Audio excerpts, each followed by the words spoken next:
Good morning students. आज हम लोग गुजसीटी 2020 के पेपर में से चैप्टर 13 प्रोबेबिलिटी के जो 3 क्वेश्चन पूछे गए थे वो सॉल्व करने वाले हैं। ऑलरेडी मैंने बाकी के सारे चैप्टर्स कवर कर लिए, पिछले 4 सालों के पेपर सॉल्यूशन चैप्टर वाइज आप मेरी प्लेलिस्ट में से जाकर देख लीजिएगा। चलिए अब हम लोग क्वेश्चन सॉल्व करना शुरू करेंगे।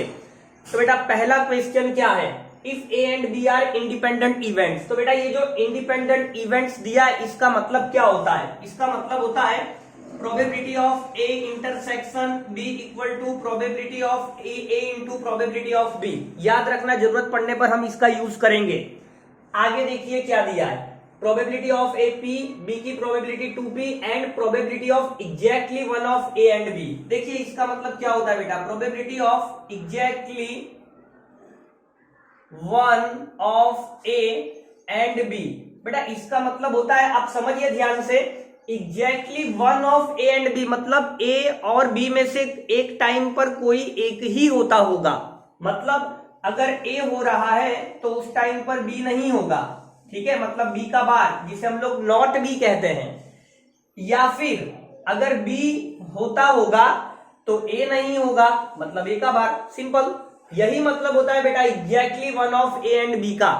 ए अगर होता होगा तो बी नहीं होता होगा, मतलब बी का बार। या फिर अगर बी होता होगा तो ए नहीं होता होगा, मतलब ए का बार। बस अब आपको यहां पर सिंपल वैल्यूज डालनी है। और ये आपको कितना देकर रखा है, तो 5/9। चलिए वैल्यूज पुट करिए। तो बेटा ए की प्रोबेबिलिटी कितनी है, p। अच्छा बी बार, तो बेटा प्रोबेबिलिटी ऑफ बी बार का मतलब 1 माइनस पीबी। अब आप देखिए यहां पर आपको जस्ट वैल्यू सी डालनी है, तो मैं डायरेक्ट डाल दे रहा हूं। ए की प्रोबेबिलिटी बेटा आपको p देके रखा है, बी बार मतलब 1 माइनस पीबी, और पीबी कितना है तो 2p, ठीक है। चलिए फिर पीबी, तो बेटा पीबी का मतलब 2p से ए बार, तो बेटा प्रोबेबिलिटी ऑफ ए बार का मतलब 1 minus probability of A, 1 minus, और प्रोबेबिलिटी ऑफ ए मतलब p इक्वल टू 5/9। बस अब आप इसे सिंपल सॉल्व कर लीजिए, p मिल जाएगा।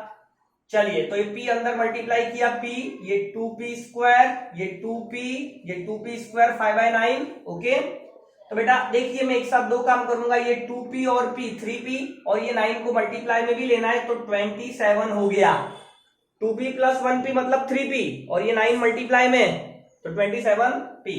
देखिए 2p स्क्वायर मतलब 4p square, minus minus plus, but ये 9 मल्टीप्लाई में तो 36p स्क्वायर इक्वल टू 5।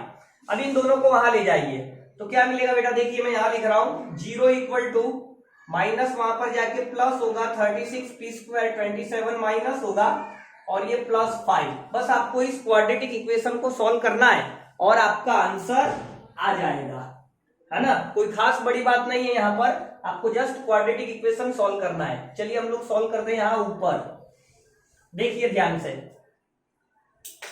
आपको इस जस्ट क्वाड्रेटिक इक्वेशन को सॉल्व करना है। तो ये 36p स्क्वायर, अब देखिए आपको 27 लाना है, 5 इंटू 36, ये 36 है और यहाँ पर 5 है, आपको फैक्टराइज करना है ना।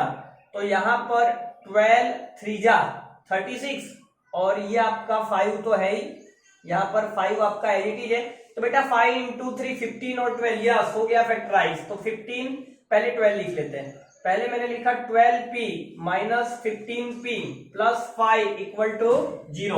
ओके, बहुत ही आसान है, फैक्टराइज कर रहे हैं जस्ट। यहां से आप 12p को ले लीजिए कॉमन, तो बेटा 3p माइनस 1, यहां से आप माइनस 5 ले लीजिए कॉमन, तो 3p माइनस 1 इक्वल टू 0।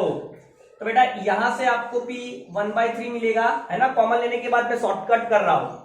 या फिर देखिए यहां पर कितना मिलेगा, 12p माइनस 5, 0 है तो ये आपको 5/12 देगा। चलिए ऑप्शन देखते हैं, ये कहा दिया है 1/3 5/12, तो बेटा ऑप्शन ए 1/3 5/12, ठीक है, 1/3 5/12 ऑप्शन ए में मैच कर रहा है, मतलब यही मेरा राइट आंसर होगा। चलिए नेक्स्ट क्वेश्चन देखते हैं क्या करेंगे।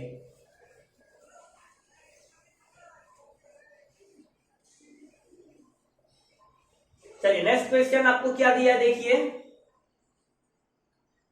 फॉर द प्रोबेबिलिटी डिस्ट्रीब्यूशन, बहुत आसान बेटा, एक्सपेक्टेशन ऑफ एक्स स्क्वायर, ठीक है। देखिए इसका बहुत ही आसान है, मैं आपको फॉर्मूला लिखवा देता हूं, पहले तो आप फॉर्मूला याद कर लीजिए, आपको आ जाएगा। एक्सपेक्टेशन ऑफ एक्स स्क्वायर, ये क्या लिखा हो जाता है, ये लिखा जाता है sigma x I square probability of x I. Expectation of x ये क्या होता है बेटा, तो ये होता है sigma x I into probability of x I. Simple. फिलहाल हमें ई एक्स स्क्वायर पूछा है तो मैं ये फॉर्मूला का यूज करूंगा बेटा। ये एक्स आई मतलब ये रैंडम वेरिएबल की वैल्यूज और उनकी प्रोबेबिलिटी नीचे दिया है, तो आप देखिए एक्स का स्क्वायर करना है मतलब 1 का स्क्वायर फिर इससे मल्टीप्लाई, तो 1 का स्क्वायर 1 ही होता है तो ये 1/10 देगा। देखिए 2 का स्क्वायर 4 होता है, 4 को यहाँ मल्टीप्लाई करना है तो ये 4/5 होगा। 3 का स्क्वायर 9 होता है, 3 से मल्टीप्लाई करना है तो 27/10 होगा। 4 का स्क्वायर 16 होता है, 2 से मल्टीप्लाई करेंगे तो 32/5 होगा। देखिए एलसीएम 10 होगा, तो यहाँ पर 1 ये 5 था मतलब 2 से मल्टीप्लाई करना पड़ेगा, ये 10 है मतलब 1 से मल्टीप्लाई, फिर ये 5 है मतलब 2 से मल्टीप्लाई मतलब 64, तो ये डिवाइडेड बाय 10 सबका सम कर दो तो ये 7 + 4 11 और ये आपका 1 12 और 8 20 कैरी 2 6 + 2 8 8 + 2 मतलब 10। ठीक है, 0 0 कैंसल, तो यहां पर आंसर बेटा 10 आ रहा है। तो अगर मैं ऑप्शन देखूं तो यहां पर डी वाला ऑप्शन मैच कर रहा है। ठीक है, D option is right, answer is 10। चलिए नेक्स्ट क्वेश्चन देखते हैं, तो काफी आसान था, जस्ट फॉर्मूला बेस ही है। आगे बढ़ते हैं। If a and b are two events such that आपको probability of a plus probability of b minus probability of a intersection b equal to probability of a देकर रखा है, तो 4 में से कौन सा ऑप्शन सही होगा हमें ये बताना है। तो देखिए प्रोबेबिलिटी ऑफ ए तो कैंसल बेटा, इसको यहां ले जाइए तो probability of b equal to probability of a intersection b, इसे डिवाइड में ले जाइए तो 1 equal to probability of a intersection b divided by probability of B.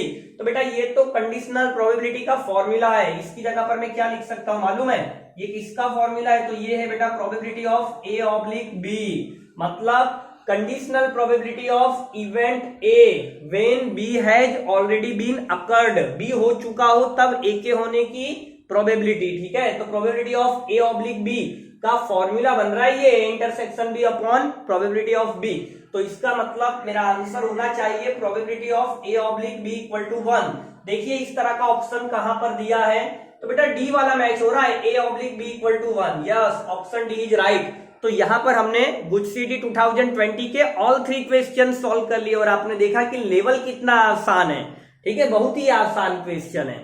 चलिए तो अब नेक्स्ट वीडियो लेक्चर में हम लोग नेक्स्ट ईयर के प्रॉब्लम सॉल्व करेंगे। बाय।